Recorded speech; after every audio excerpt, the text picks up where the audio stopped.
최신에 보도된 우리 모습 살펴보는 밖에서 본 한국입니다. 국제문제평론가 인문결연구소의 임상훈 소장, 어서 오세요. 네, 안녕하십니까. 오늘 어떤 소식부터 볼까요? 네, 삼성전자의 이재용 부회장의 석방 소식에 많은 외신들의 반응이 쏟아졌습니다. 네. 일단 영미권 언론들의 보도가 주로 많았고요. 사실관계를 전하는 보도들이 일단은 줄을 이뤘습니다. 바로 어제 있었던 일이니까. 그렇죠. 예. 며칠 지나면 이제 뭐 분석 기사라든가 또 유럽의 다른 언론들도 보도가 나올 것 같은데 예. 일단 미국의 월스트리트 저널이 어제 날짜 기사에서 이번 이재용 부회장의 석방은 한국의 개혁이 난항을 겪고 있음을 보여준다. 이렇게 말하면서 겉으로는 단호한 듯한 보이다가 곧바로 봐주는 태도로 바뀌는 그런 악순환이 또 반복됐다. 이렇게 보도를 했습니다. 예. 워싱턴 포스트는 이번 집행유예 판결에 대해서 한국이 2년 동안의 큰 변화에도 불구하고 정경유착은 근본적으로 바뀌지 않았음을 보여주는 징조로 보는 시각이 지배적이다. 이렇게 보도를 했고요. 네. 영국의 파이낸셜 타임스는 한국 내부의 반응을 전하고 있는데요. 이번 판결은 한국 정부의 대기업 개혁에 반하는 것이라는 비판이 있다. 사법부가 과거로 회귀하고 있다는 비판이 있다. 이런 반응들을 전했습니다. 예. 그리고 영국의 BBC는 이번 판결을 삼성의 후손 이재용을 위한 행운의 극적 전환이다. 이렇게 표현을 하면서 네.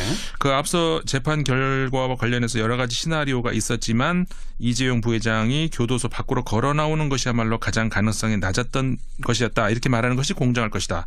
이렇게 얘기를 했습니다. 굉장히 의외의 판결이었다 이런 말이네요. 그렇죠. 예. 그리고 일본의 아사히 신문 역시 관련 사실을 전하면서 이번 판결에 대해서 한국의 한 검찰 출신의 변호사와 인터뷰를 했는데요. 이렇게 말을 했습니다. 삼성의 영향력이 작용을 했다. 이렇게 하면서 대법원에서도 거의 같은 판결이 될 것이다. 이렇게 또 예상을 하는 그런 걸 전하기도 했습니다. 바로 어제 있었던 일이라 주로 사실관계 보도입니다만 일단 논조에 있어서는 좀 비판적이고 부정적인 논조가 많군요. 그렇죠. 네. 또 어떤 소식 살펴볼까요? 제가 하나 인용해 드리겠습니다. 누구나 희망을 할 수 있고 누구나 희망에 동의하고 나눌 수는 있지만 지금은 희망을 접고 논리를 따라야 할 순간이다. 이게 그 빅터 차 교수가 조지타운 대에서 교수가 지난달 31일 워싱턴 포스트지에 실은 기고문의 일부분입니다. 그 주한 미국 대사 철회된 그 네. 빅터 차 교수. 그렇습니다. 예.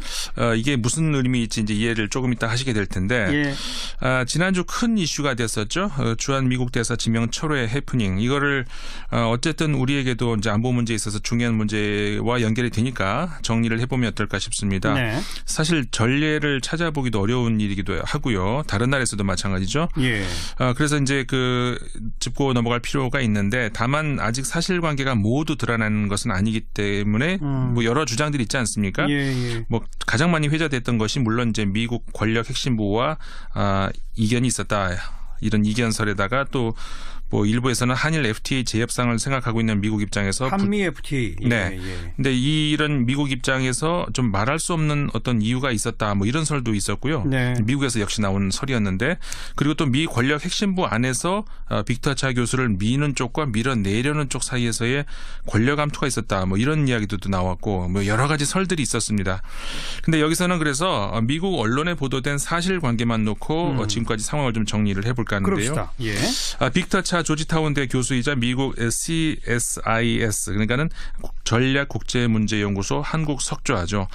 주한미국 대사로 내장이 되면서 한국 정부의 아그레망 그러니까는 승인을 요청한 것이 지난해 12월 초였습니다. 예. 그 이후에 우리 정부는 아그레망 승인을 다시 통보를 해서 미국으로 보냈고요. 예. 그런데 한 달이 넘게 진전 상황이 없다가 지난달 말 미국 정부가 빅터 차 교수의 지명을 철회했다는 그런 보도가 나오기 시작을 했습니다. 그래요. 워싱턴 포스트를 비롯해서 영미권의 몇 언론들이 미국 권력 핵심부와 빅터 차 교수 간의 대북 전략에서 이견을 보인 것이 낙마의 원인이다. 이런 보도가 바로 이제 나온 게 그 시점이었는데요. 예. 이제 크게 이슈가 되니까 미국 정부 국무부가 이제 나섰습니다. 빅터 차 교수를 지명 결정한 적이 없기 때문에 철회라는 말은 맞지 않는다. 이렇게 입장을 내놨고요. 네. 미국의 대북 전략은 달라진 것이 없다. 이렇게 공식 입장을 내놨었죠. 그런데 지명한 적도 없다면서 왜 아그레망 요청을 하느냐 말이죠. 네. 어쨌든 여기까지는 다 지금 보도가 된 거예요. 예. 그리고요. 또 어떤 뭐가 있습니까? 그래서 이제 그 뒤로 그러면 어떻게 이제 전개가 됐는가 이거를 이제 봤는데요. 네.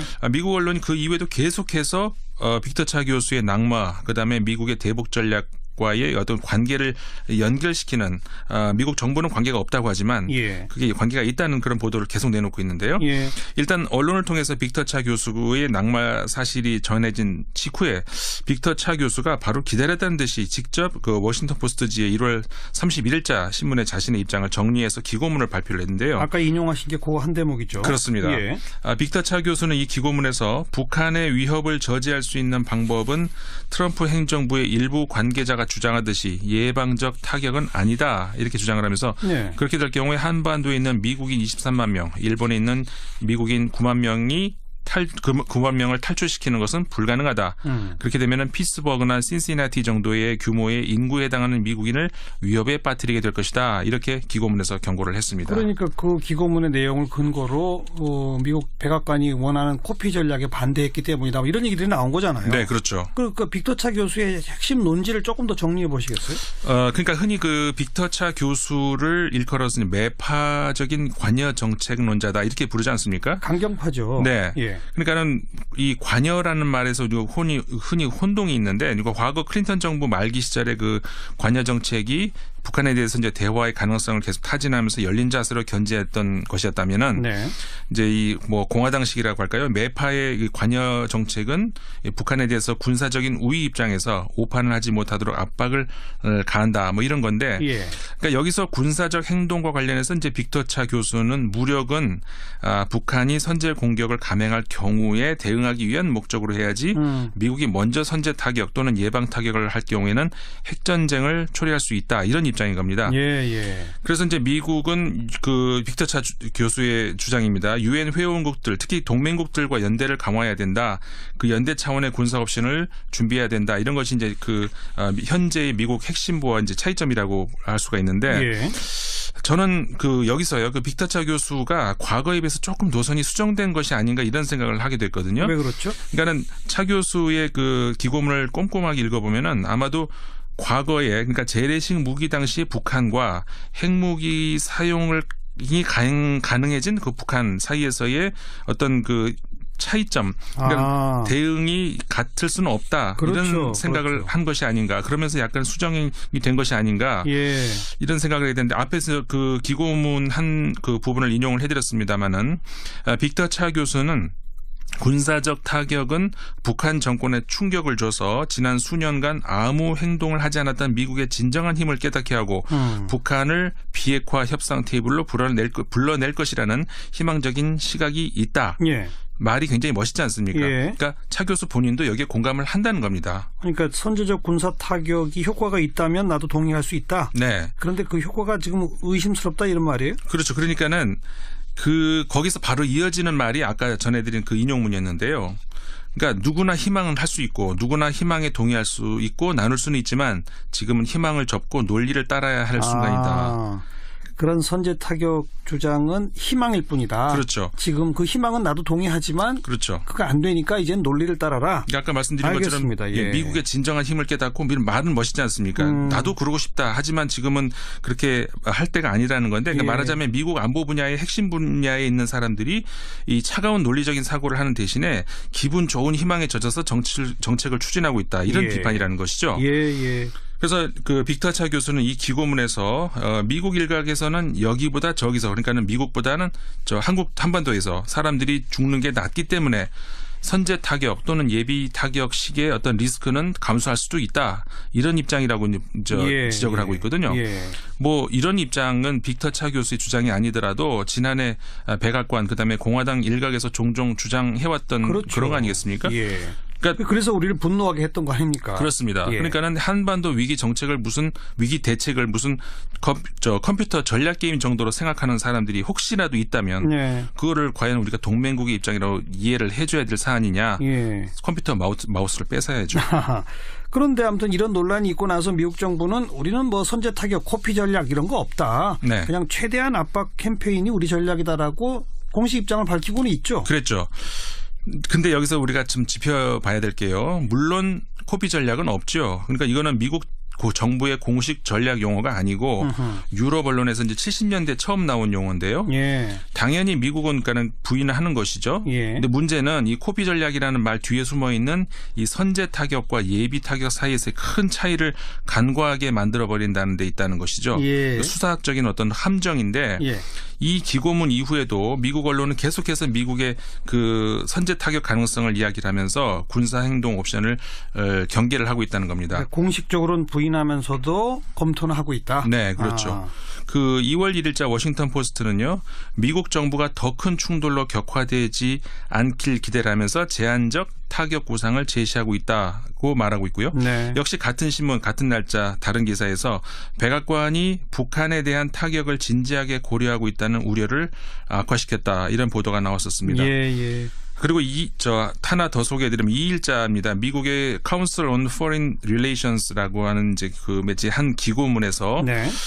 외교적 관여와 최대 압박이 동시에 사용될 때 효과가 있는데 미국 정부는 최대 압박에 집착을 하고 있다면서 군사 타격만으로 핵무기를 포기시킬 수 있다는 발상은 무조건 양보하는 것만큼이나 위험하다. 이런 지적을 내놨습니다. 네. 그리고 어제죠. 5일자 워싱턴 포스트 사설에서는 북한이 참여하는 동계올림픽에서 긴장이 낮은 수준에도 불구하고 트럼프 정부가 고려 중인 군사 옵션, 코피 전략 이런 것들을 포함해서 이 옵션에 대한 논란이 다시 불거지고 있다. 이렇게 지적을 하게 됐거든요. 그러니까 이렇게 미국 언론들은 계속해서 미국 정부가 군사 옵션 카드를 버리지 않고 있다는 경고음을 계속 내주고 있는 겁니다. 그 뭐 오죽하면 미국의 그 민주당 쪽 상원 의원들이 대통령은 선제 타격 결정할 법적 권한이 없다. 네. 이런 서한을 대통령한테 보냈다면서요. 네네. 맞습니다. 그 하이니히 상원 군사위원장을 포함해서 18명의 민주당 상원 의원들이 서한을 보냈는데 그러니까 북한에 대한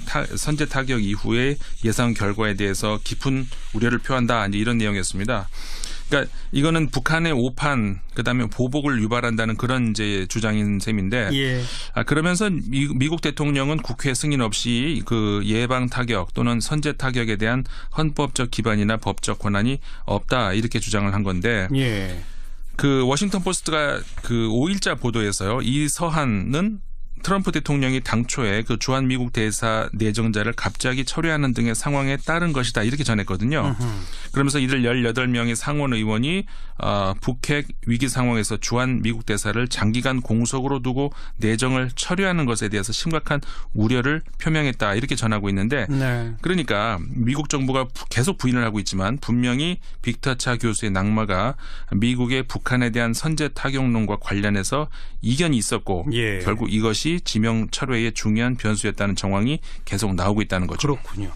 이 미국 언론은 계속 보도한다라고 쭉 소개해 주셨는데 다른 나라 유럽 언론들은 이 사건에 대해서 별로 보도하는 일이 없어요? 이 보도가 나옵니다.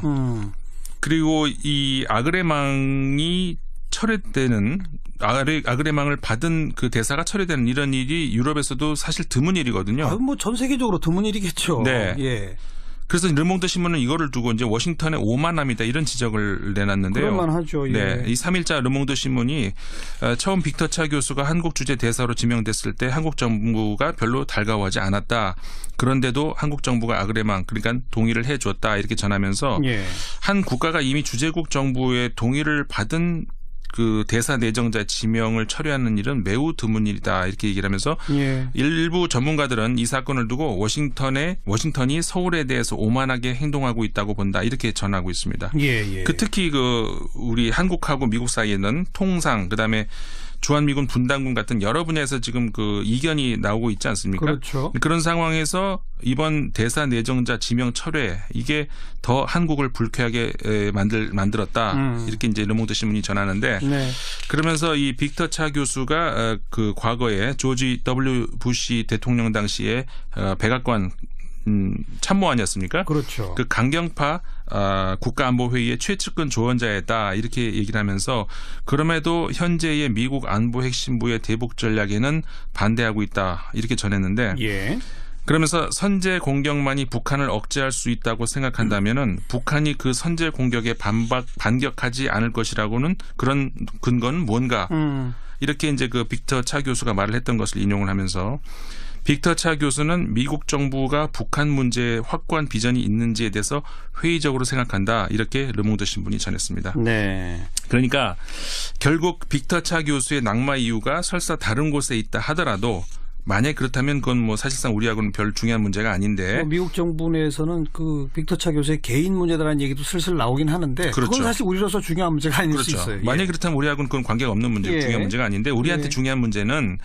미국의 대북 정책에 대해서 미국 정부와 빅터 차 교수 사이에는 큰 이견이 있었다. 이거는 사실관계 아니겠습니까? 예. 그 차이는 미국 정부의 선제 타격론에 대한 빅터 차 교수의 반대 입장이었다는 것. 이게 이제 사실 팩트인 것이고 예. 이거를 르몽드 신문이 다시 지적을 해줬다는 것이죠. 예. 그리고 르몽드 신문이 그 재밌는 그 아주 전곡을 찌르는 말로 이제 맺고 있는데 존 델러리 연세대학교 교수의 트위터 글을 인용을 하고 있습니다. 뭐라고 썼어요? 이렇게 썼네요. 그 트럼프 행정부가 북한과의 전쟁이 멍청한 짓이라고 생각하지 않는 주한 미국 대사를 찾을 수 결국 없었다는 말이다. 하하. 근데 그걸 이해하는데 1년이나 걸렸나. 예. 이렇게 적고 있거든요. 예. 알겠습니다. 국제문제평론가 인문결연구소 임상훈 소장과 함께했습니다.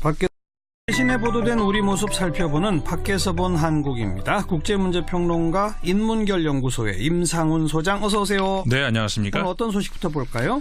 네, 삼성전자의 이재용 부회장의 석방 소식에 많은 외신들의 반응이 쏟아졌습니다. 네. 일단 영미권 언론들의 보도가 주로 많았고요. 사실관계를 전하는 보도들이 일단은 줄을 이뤘습니다. 바로 어제 있었던 일이니까. 그렇죠. 예. 그럼 며칠 지나면 이제 뭐 분석 기사라든가 또 유럽의 다른 언론들도 보도가 나올 것 같은데 예. 일단 미국의 월스트리트 저널이 어제 날짜 기사에서 이번 이재용 부회장의 석방은 한국의 개혁이 난항을 겪고 있음을 보여준다. 이렇게 말하면서 겉으로는 단호한 듯한 보이다가 곧바로 봐주는 태도로 바뀌는 그런 악순환이 또 반복됐다. 이렇게 보도를 했습니다. 예. 워싱턴 포스트는 이번 집행유예 판결에 대해서 한국이 2년 동안의 큰 변화에도 불구하고 정경유착은 근본적으로 바뀌지 않았음을 보여주는 징조로 보는 시각이 지배적이다. 이렇게 보도를 했고요. 네. 영국의 제가 하나 인용해 드리겠습니다. 누구나 희망을 할 수 있고 누구나 희망에 동의하고 나눌 수는 있지만 지금은 희망을 접고 논리를 따라야 할 순간이다. 이게 그 빅터 차 교수가 조지타운 교수가 지난달 31일 워싱턴 포스트지에 실은 기고문의 일부분입니다. 그 주한 미국 대사 이렇게 철회된 그 네. 빅터 차 교수. 그렇습니다. 예. 이게 무슨 의미일지 이제 이해를 조금 이따 하시게 될 텐데 예. 지난주 큰 이슈가 됐었죠. 주한 미국 대사 지명 철회 해프닝. 이거를 어쨌든 우리에게도 이제 안보 문제에 있어서 중요한 문제와 연결이 되니까 정리를 해보면 어떨까 싶습니다. 네. 사실 전례를 찾아보기도 어려운 일이기도 하고요. 다른 나라에서도 마찬가지죠. 예. 그래서 이제 짚고 넘어갈 필요가 있는데 다만 아직 사실관계가 모두 드러나는 것은 아니기 때문에 뭐 여러 주장들이 있지 않습니까? 예. 뭐 가장 많이 회자됐던 것이 물론 이제 미국 권력 핵심부와 이견이 있었다.